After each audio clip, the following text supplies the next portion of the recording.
سب سے پہلے اپنے ذہنی سکون کو اہمیت دو، خود کو دور رکھو فضول کے پریشر، ناپسندیدہ اور وقتی تعلقات سے، اپنا کام کرو اور کسی کا کھلونا مت بنو۔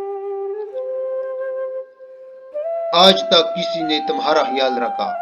نہیں نا۔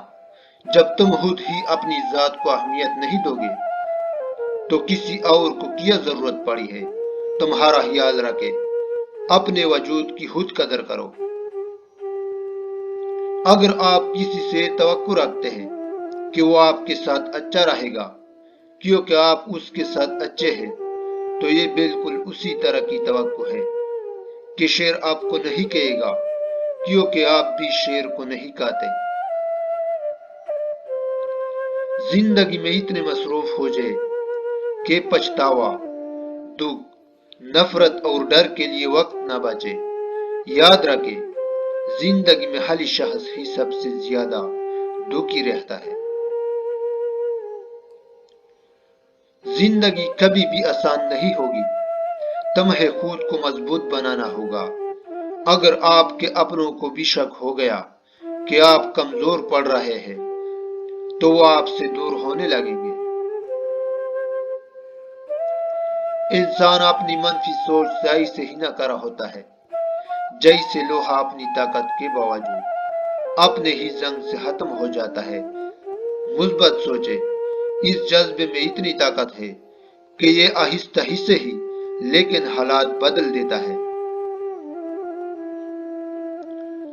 پرندے اپنے پاؤں اور انسان اپنی زبان کی وجہ سے جال میں پھنستا ہے۔ گفتگو میں نرمی اختیار کرو کیونکہ لہجے کا اثر الفاظ سے زیادہ ہوتا ہے۔ وقت بڑے بڑے بادشاہوں کو بھکاری اور بھکاری کو بادشاہ بنا دیتا ہے۔ اگر وقت کی وقت پر قدر نہ کی تو وقت بھی آپ کی قدر نہیں کرے گا۔ انسان کا زوال تب شروع ہوتا ہے جب وہ اپنے مخلص رہنے والوں کے ساتھ منافقت شروع کر دیتا ہے۔ جو درد تم محسوس کرتے ہو وہ پیغامات ہیں، تم انہیں غور سے سنو۔